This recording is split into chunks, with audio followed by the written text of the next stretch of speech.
Bienvenue à vous tous, vous autres, à ce troisième webinaire d'Extinction Rébellion sur nos différentes demandes d'un webinaire informatif, interactif, donc vous pouvez poser vos questions et tout. Donc, on est là pour ça, en ce vendredi matin 10 avril. Il fait plus vieux dehors, mais bon, on est à la maison, c'est plus cosy, on aime ça. Cette semaine, j'ai écouté l'entrevue donnée par Michel Deshôtels à Radio-Canada, première avec Alain Deneau. Alain Deneau, qui est un philosophe à l'Université de Moncton. Je vous invite à l'écouter si vous ne l'avez pas encore fait, parce que c'est assez intéressant ce qu'il dit pour un peu contredire les messages qu'on voit dans nos fenêtres sur les réseaux sociaux, le fameux hashtag ça va bien aller. Bon, là, je vous vois tout de suite me pitcher des roches parce que je critiquer ce message-là, mais loin de moi vouloir faire pleurer les enfants en insultant leur dessein, car oui, nous avons besoin d'espoir et de ralliement en ces temps difficiles. C'est plutôt un questionnement sur l'essence même de la situation qu'il faut se poser et ne pas s'aveugler face aux perspectives futures. Selon Deneau, on a énormément de signes qui montrent que non, tout n'ira pas bien si on continue comme on le fait en ce moment. L'organisation du travail, la production capitaliste est tellement réseautée à l'échelle mondiale que lorsqu'un Chinois éternue, la planète en entière devient malade. On peut donc pas dire de tenir bon et que tout redeviendra comme avant, car ce qu'on faisait avant est la cause même des crises présentes et futures. C'est un rassemblement patriotique que le gouvernement utilise pour rassurer, telle une mère quand elle borde ses enfants avant le dodo. Le slogan est même intégré dans des campagnes publicitaires, des campagnes marketing, chez les concessionnaires de voitures, par exemple, les vendeurs de fitness, les conseillers en placement, etc. Tout pour revenir à une fausse mais confortable réalité que les tenants du capitalisme ne veulent surtout pas perdre. Alain Deneau appelle un changement de paradigme, tout comme nous à Extinction Rébellion. Agir en temps de crise, agir maintenant. La deuxième demande d'Extinction Rébellion, l'instauration de mesures politiques contraignantes pour mettre fin à la perte de biodiversité et atteindre la neutralité carbone d'ici 2025, grâce à une décroissance planifiée de la consommation d'énergie. Je ferai tout d'abord un parallèle dans ce webinaire entre l'inaction évidente des gouvernements face à la crise écologique, tout comme celle de la crise planétaire. Je parlerai ensuite des actions déjà en marche pour repartir l'économie à la fin du confinement et finalement des actions qui doivent être posées pour ne pas répéter les mêmes erreurs. Notez que je suis aucunement un expert en la question et que moi et ma super équipe chez Extinction Rébellion, on a travaillé assez fort cette semaine pour vous délivrer ce webinaire-là et en se fiant bien sûr à des sources fiables que vous pourrez trouver dans la description du live. Je pourrais tout d'abord commencer avec ceci. La crise sanitaire nous a tous pris par surprise. Même moi, en février, je voyais ce qui se passait en Chine, je voyais ce qui commençait à se passer en Europe, puis je me disais que je me sentais tellement distant de ça que j'aurais pas pu penser que la situation aurait été aussi drastique aujourd'hui. Par contre, ce serait faux de croire que personne ne la craignait. Les scientifiques craignaient déjà depuis un bon moment une crise sanitaire de cette envergure-là. Les causes avancées pour justifier ces inquiétudes, la faiblesse du système hospitalier attaqué depuis des décennies par l'austérité et la privatisation, la diminution des stocks stratégiques de médicaux et la production mondialisée. En somme, on était juste pas prêts. Même Bill Gates, dans un TED Talk, a dit qu'on était pas prêts à la prochaine pandémie, puis ça, c'était en 2015, fait que, imaginez-vous. En plus du manque de préparation, nos gouvernements ont tardé à prendre cette crise au sérieux et à prendre les mesures nécessaires alors que nos gouvernements étaient au courant qu'une pandémie était possible à partir du mois de janvier. Et ils ont choisi de juste l'ignorer en sous-estimant grandement le potentiel de cette maladie-là. Et surtout pour préserver la sainte croissance économique si essentielle à l'économie de marché chérie par notre élite. Au Québec, même si l'on idolâtre François et Horacio, qu'on écoute religieusement leur point de presse à tous les jours à 13h, le constat est le même que dans bien des pays, malheureusement. Le système de santé est affaibli par les coupures budgétaires depuis 1996. Il n'existe aucun inventaire national de matériels médicaux jusqu'à aujourd'hui. L'idée pessimiste est aussi valable pour la décarbonisation de notre économie. Selon Jarnett Walker, économiste du climat à l'Université de New York, que j'ai déniché dans un article du New York Times, la crise sanitaire et la crise climatique à la vitesse de l'éclair.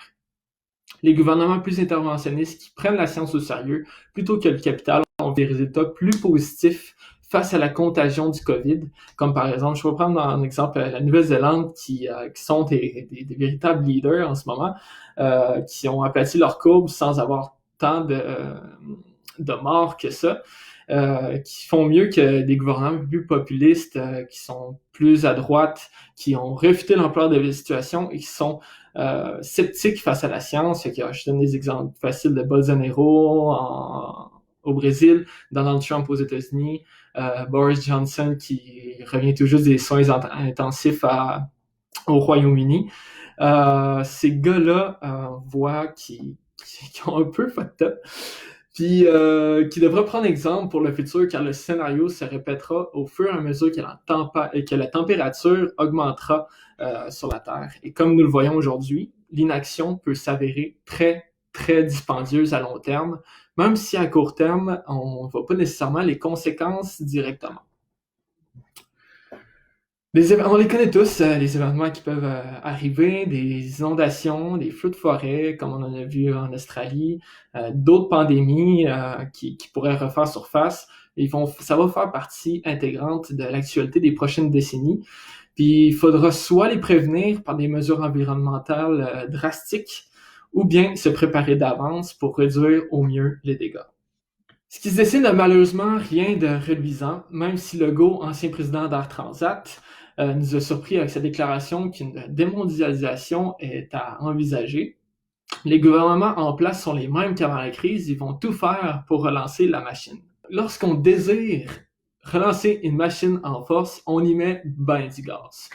C'est pourquoi la relance qui est prévue n'est pas orientée nécessairement vers la transition écologique comme on voudrait bien nous le faire croire, mais plutôt vers une intensification de l'utilisation des énergies fossiles. Au fédéral, Justin Trudeau ne cache pas que des milliards iront à l'industrie pétrolière pour la secourir.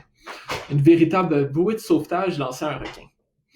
Aux États-Unis, la construction du pipeline Keystone XL reprend de plus belle, a débuté en fait en trombe au Montana malgré la pandémie. Fait qu'on est comme littéralement condamné au jour de la marmotte. Des solutions existent pourtant pour pallier à la catastrophe. On en est nous-mêmes témoins que l'économie et l'industrie peuvent faire un tournant à 180 degrés pour contrer les crises. C'est simplement un peu trop tard dans le cas de la pandémie actuelle. Bill Gates, dans le même temps que je mentionnais au début, s'indignait qu'il y ait des troupes militaires qui soient prêtes en permanence à être déployées en cas de conflit militaire, mais il n'y a pas l'équivalent d'experts, de professionnels de la santé comme des médecins, des infirmières, des infirmiers qui soient prêts à être déployés en cas de pandémie mondiale. C'est une solution à prendre en considération dans ce cas-ci, tout comme celle d'un financement continu au système de santé, évidemment, pour qu'elles soient en mesure de répondre à de futures crises.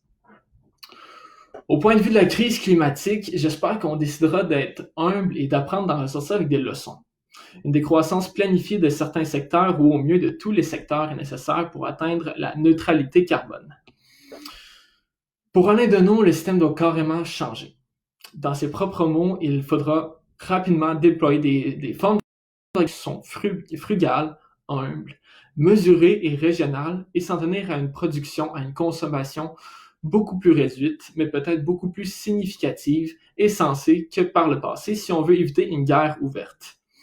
Rediriger massivement les emplois dans le secteur des énergies fossiles vers les énergies vertes, est aussi quelque chose qui devra être fait beaucoup plus rapidement. Une autre solution dont on commence à entendre de plus en plus parler et qui serait un atout considérable dans une décroissance, dans un processus de décroissance planifié, dépendamment bien sûr de la forme qu'elle prendrait, c'est le revenu minimum garanti. Un concept qui a notamment été testé en Finlande et qui est maintenant considéré en Espagne en ce moment, du moins de manière partielle pour aider les personnes les plus vulnérables en temps de pandémie. Depuis des années qu'il y a des mouvements de travailleurs la réclament pour, de 1, alléger le fardeau bureaucratique et de 2, réduire la pauvreté. Pour ceux qui ne savent pas c'est quoi que ça mange en hiver, le revenu minimum garanti, voilà l'idée. En gros, toute personne devrait pouvoir vivre avec un revenu minimal qui lui est garanti par la société. Donc, par exemple, 1 000 $ par mois ou au contraire, des programmes actuels d'aide sociale ou d'assurance emploi, le gouvernement accorde ce montant sans aucune contrainte. Donc, par exemple, pas besoin de prouver qu'on cherche un emploi avec, par exemple, avec l'assurance emploi. Ce montant est le même, peu importe si la personne est en couple ou non, si elle a des actifs ou non. Une sorte de plancher financier universel qui peut être remis à une partie de la population ou inconditionnellement à tous. Les idées ne manquent donc pas pour pouvoir s'organiser collectivement vers un mode de société qui pourrait évoluer sans la mondialisation et avec une consommation réduite.